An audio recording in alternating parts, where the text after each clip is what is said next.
What's going on, YouTube? Basically wanted to show you my ZX14. It's a 2017 ZX14r. What I've got, this is my baby. So I'll just show you, tell me what you guys think. Anyways, I got the Thompson's swing arm there. I got it about 10 inches, so I like the tire just directly underneath the rear of the bike. And then you can see I got the aluminum rear sets, a voodoo exhaust, which I customized. The voodoo exhaust I had to cut to make it fit right there. It's a titanium and it's without the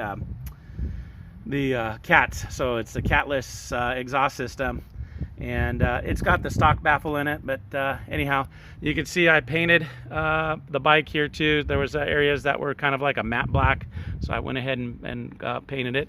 You can see the grips here I've got, and the levers are all aluminum, and of course I got the Chrome ZX14 cover.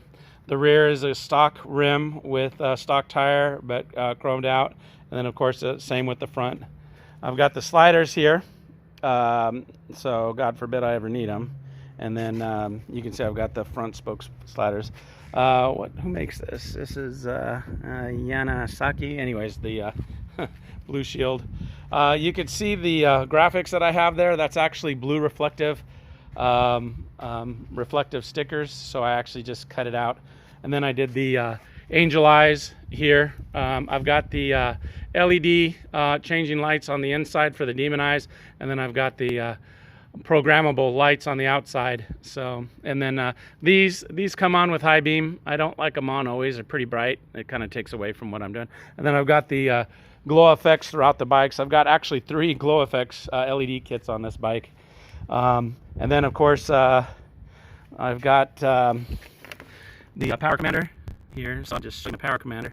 And yeah, the bike's tuned for 91 octane, and yeah, this thing runs great. It's about I want to say I got about 800 to 900 miles on it. And this is a cool bag. I got this thing off eBay. So it's a moto-centric. I really like it. Velcro. And then what I've done is made it kind of cooler. You can see I just got that reflective stuff and kind of glued it on the inside, so I've got a cooler, keep things kind of nice. Something that we never have. It's actually a backpack too, so I don't just think of the look, but I think it looks great. So anyways, let me know.